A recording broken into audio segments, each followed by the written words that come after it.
years later, I'm here. But I was actually born in Phoenix, and years later, I'm here. But I was actually born in Phoenix, and I grew up in Detroit. I moved around a little bit when I was a kid, but came back to the Valley after high school in 2009, and got into DJing. Shoot, like after like my 19th birthday. Okay. Like I was just hanging out with those those ASU kids, and you know how crazy those parties get. Oh, yeah. So How old are you? I'm 32. Okay. So Yeah. when you were doing that, like that was like what, like the mid 2000s, basically, like early late 2000s, like the aughts when you were like kind of navigating those waters. Right.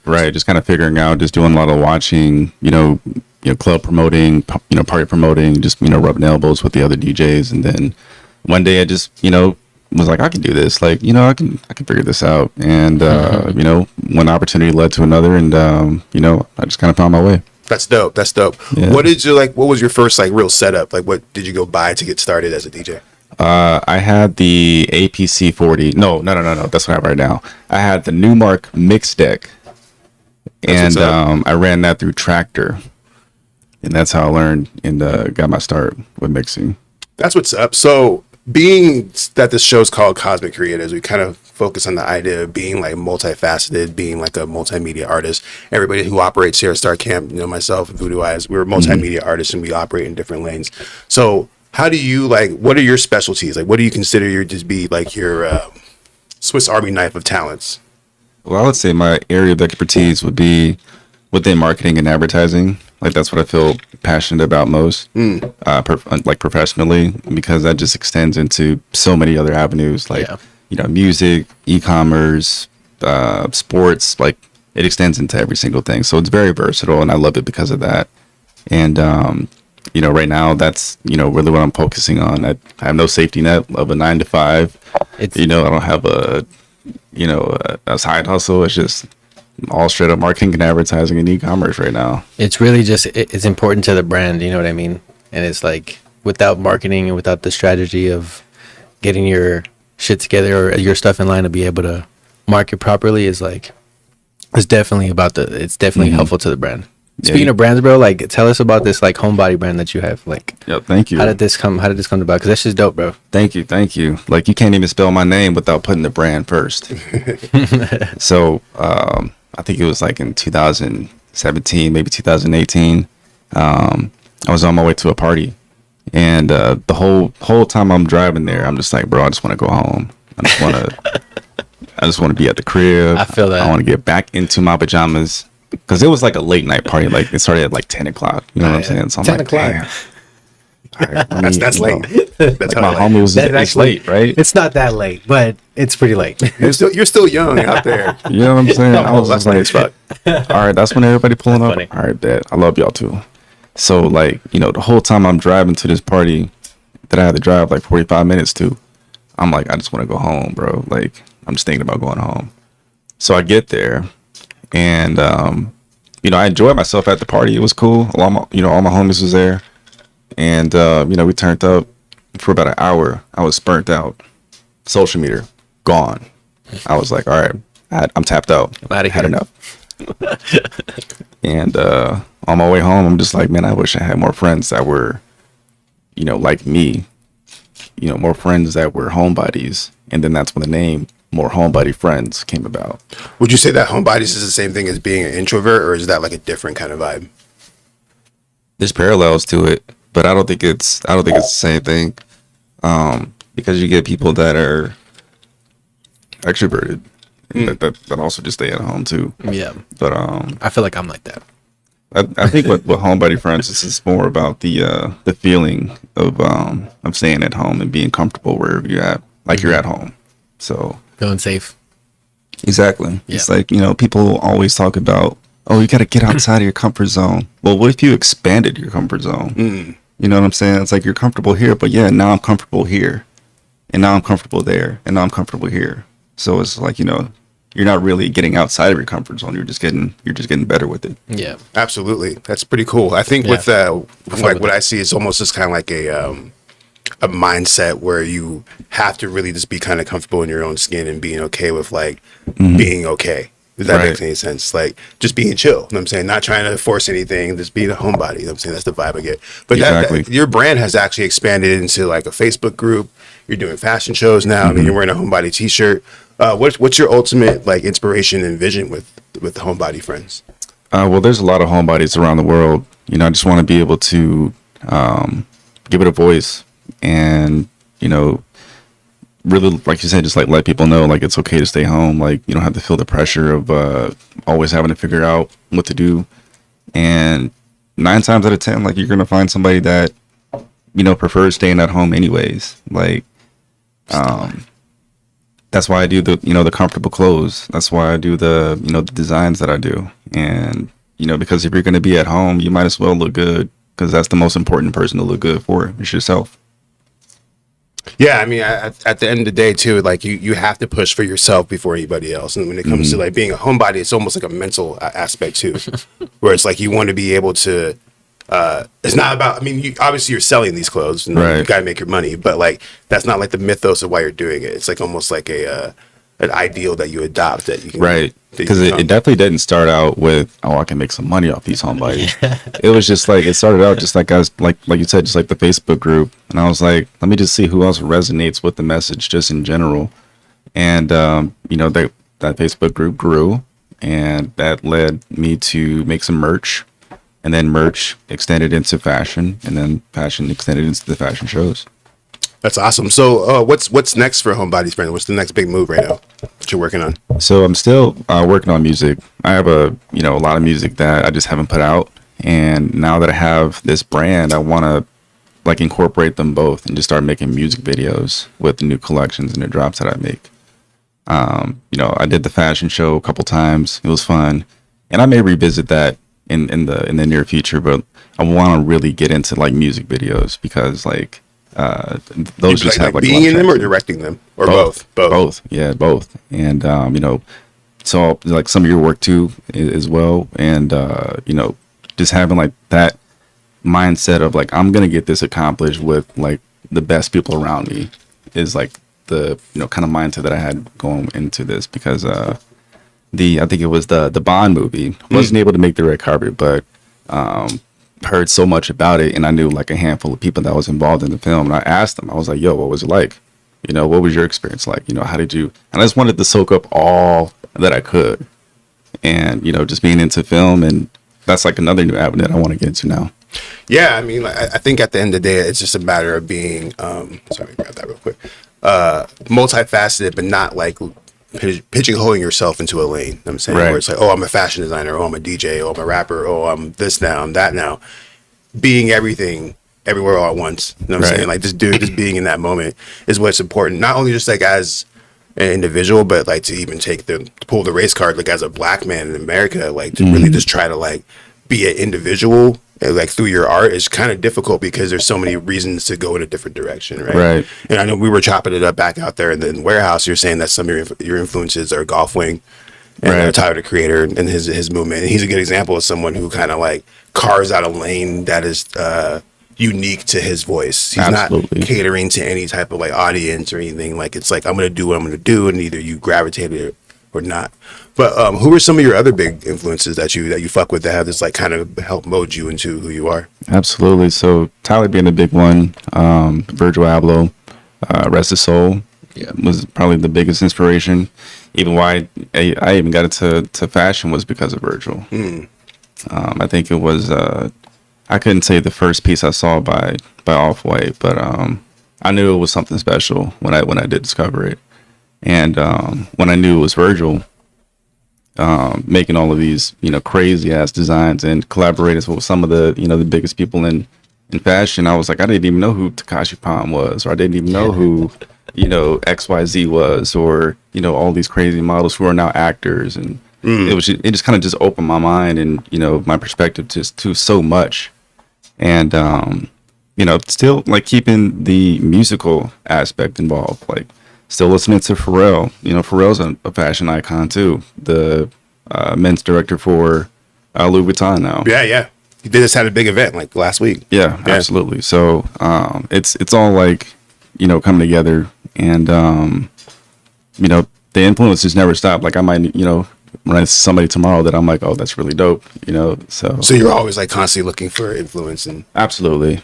Yeah, I think it's just important to constantly learn and figure out what else is out there. So let's talk about your process a little bit when it comes to creating some of these designs. Is it something where it's like, oh, like where do you get your inspiration from when you like grab like one of your robes, for example? Like you have some interesting designs going on there. Like how do you get your aesthetic? Like how do you get your mindset on that? I smoke a lot of weed. There it Yeah. is. I There smoke it a is. lot of weed. I'll probably put on All like we needed. some really weird documentary. Like my favorite documentary is about Lee Morgan. It's called I Called Him Morgan. It's just a really good jazz documentary. I'll put that on. I'll watch The Twilight Zone and just kind of see where my mind just goes. And I never really have like, today I'm gonna make something blue. Like that's just never a part of the palette. Right, It's right. just, you know, whatever flows, whatever I feel like. But I do have like a set like process and like not like a template, but like aspects that I do want to intentionally add to my works. I just don't know where I want to put them and how I want to orchestrate everything. It's just whatever I'm feeling that day. Are you like creating every day, or is it like do you have like days where you just block off your whole day to creation, or it's like a little bit at a time? Like, It's definitely a little bit at a time, and but it kind of goes in waves. Like sometimes I'll just make 20 different robes in three or four different days. But sometimes I'll just work more on the website because I had to really teach myself how to understand Shopify and understand how to fix bugs and how to understand how to optimize landing pages and how to teach myself about SEO. Like a lot of that time is spent on there too. right. So the that creative that process, lends to like the marketing aspect of it too. yeah, it's all important. Yeah. Let's talk about the marketing aspect. Like what, just to pick your brain for like artists watching this, like what are some tips that you would give artists that they might not be thinking about when it comes to just getting their name out there and getting themselves heard? You don't need a whole lot of likes and comments and people thinking that you're famous to really make money on this platform or any platform that you want to advertise on. Just be intentional about it. Make it a fair price. Put your actual effort into it. People can really look through the bullshit, like soups are French, but you got to trust that your audience is not stupid. You got to trust that these people are expecting a quality product from you, just like you're expecting like a quality friendship or a quality connection. Like they're expecting the same thing from you, and you got to give that back to them. And the rest will follow. Just understand you're gonna go through them dog days of being an entrepreneur, and that's okay. You just got to keep going. So I think a lot of that is attached to like the dreaded E word of engagement and trying to like incite that out of people. Having interesting topics to talk about and like going in a different direction when it comes to like, oh, it's not about just force feeding my music down your throat. It's about connecting with people, like with my story, and connecting with people in a way that like makes them want to see you win. Right. Because I think one of the big misconceptions that it comes down to is a lot of times people think that, oh, I should be pushing my music a lot, like music. And I think that even the marketing adage, and you might be the expert on this, is that it should be like the opposite, right? Like 80% of your life and then 20% of your actual music and the stuff that you're trying to sell people, at least when it comes to like an individual like influencer, with the idea being that you want to be able to have a fan listen to your music because they want to, not because like it was like on their timeline. Right. It's definitely a balance, right? Yeah. Because you want to be able to just be like, again, you want to be intentional with it. So shoot, I just lost my train of thought. But yeah, like the engagement aspect of it, I think that's where I wanted to reel that back into it. It's great. It's definitely important to have that engagement. I'm not knocking that at all. But a lot of people that I've worked with, they want the likes and the comments, they want the followers and the likes. But I'm like, okay, now what? Now what do you want to do with it? Next step, yeah.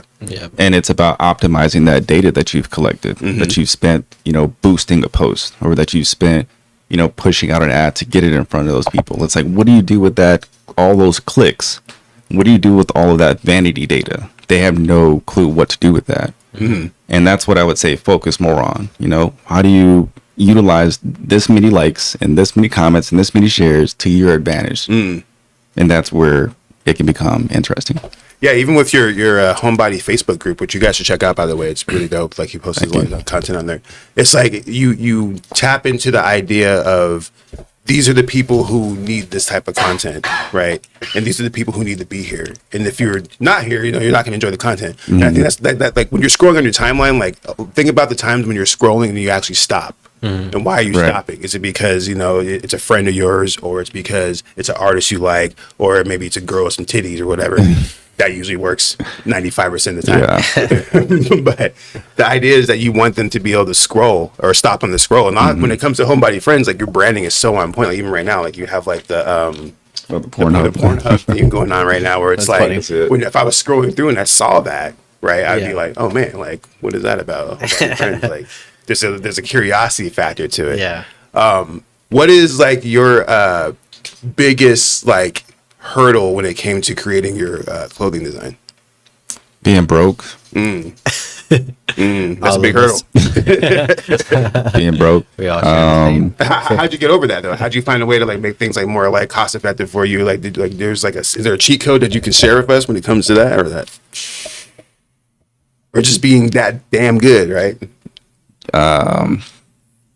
Well, it is about who you know as well. If you have somebody that wants to invest in you and somebody that wants to really help you out, and they have the means to do it, by all means, absolutely. But let's just say that you're just going into it, no help, no support, but I got the idea, I got the hope, I got the dream, but I got no money. What do you do with that, right? Well, you got to keep creating, and you got to give yourself a platform. Because when you give yourself a platform, that gives you a presence. And then it's what you do with that presence that you can maximize on your opportunities with. So I get it. You can't get paid off exposure. I get it. I wouldn't take a booking off exposure either. I get it. Right. You got to make sure you get paid for everything that you do. So that just means not doing shit for free. Yep. Because you're going to get people that are like, hey, you're an upcoming artist. Let me get this beat for the low or for nothing. Let me get this music video. Let's put it a part of your portfolio.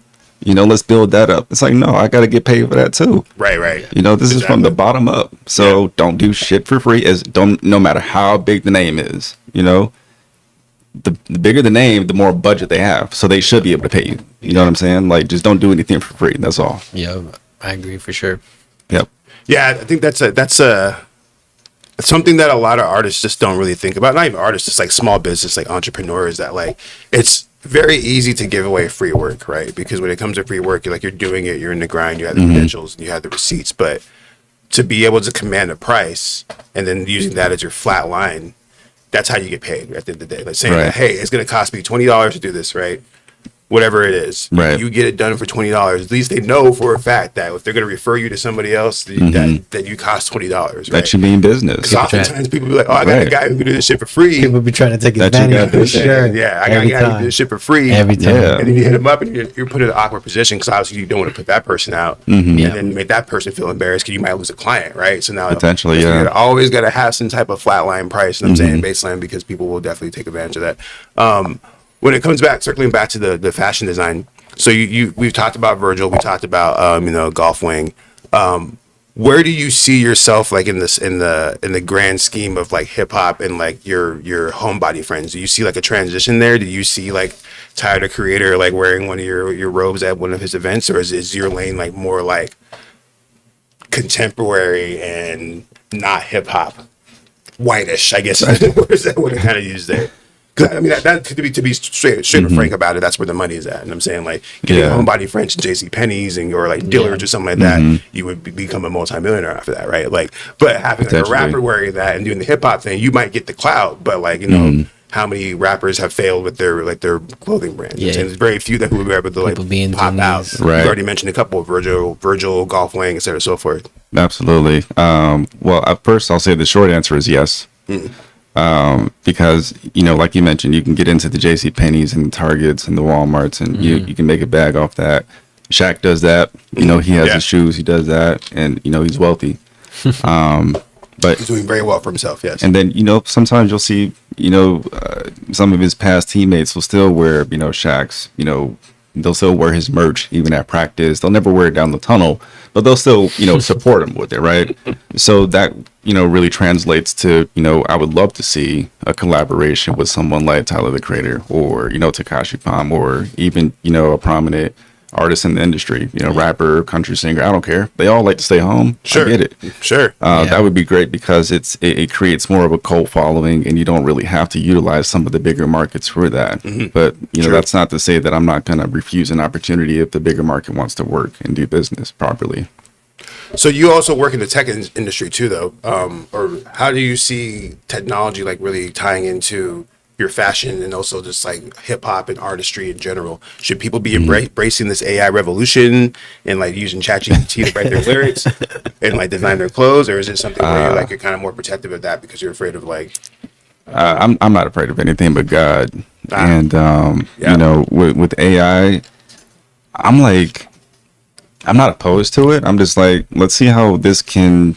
Let's just give it a chance. Let's see how it can work for us. It's gonna be crazy as fuck. I promise. I'm just kidding. And there's already people that utilize it for so many things. Like job interviews, like them job interview questions.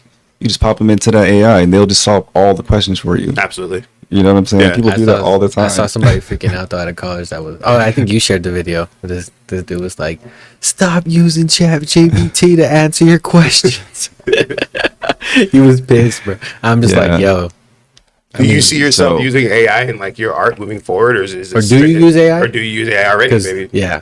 Don't expose your process. To be open, like with Crazy Art Code, we use AI in all our t-shirt designs because we know it looks cool.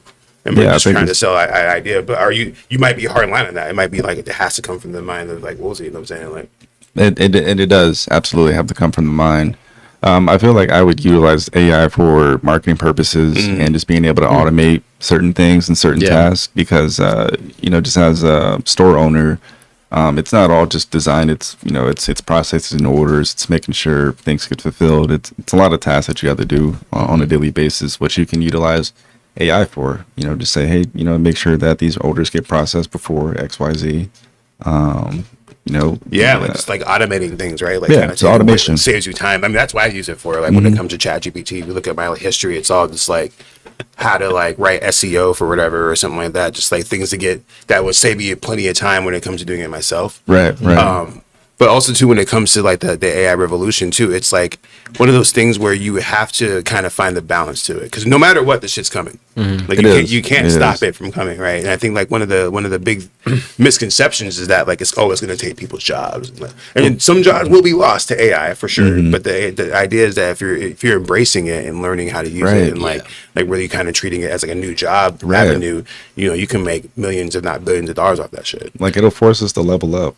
For sure. Absolutely. If you're afraid of AI losing your job, like bust your ass and find a new skill or learn more about the skill that you're already in. And I would say we can utilize AI as a companion rather than a replacement. Have it work for you. Have a little Wolfzie bot running around, doing some tasks for you. Exactly. We can make it work for us. We created the AI. So at the end of the day, that's how I think it can work. There was a statistic that you were talking about too about AI when it was like how many people actually know about it, how many people used it, and like how many people haven't it was even used something it. like along the lines that only like half of the country is aware of ChatGPT right now. And of that half, only half of the people have used it. So like 26% of the people actually use AI. Yeah. You know what I'm saying? But the number's rising like pretty fast, obviously. But the point is that it's still a brand new thing that we're experiencing right here. Circling back to your personal life, because I've said your name multiple times right now and I haven't asked you, what is Wolfzie about? Like, why did you call yourself Wolfzie? Oh, yeah.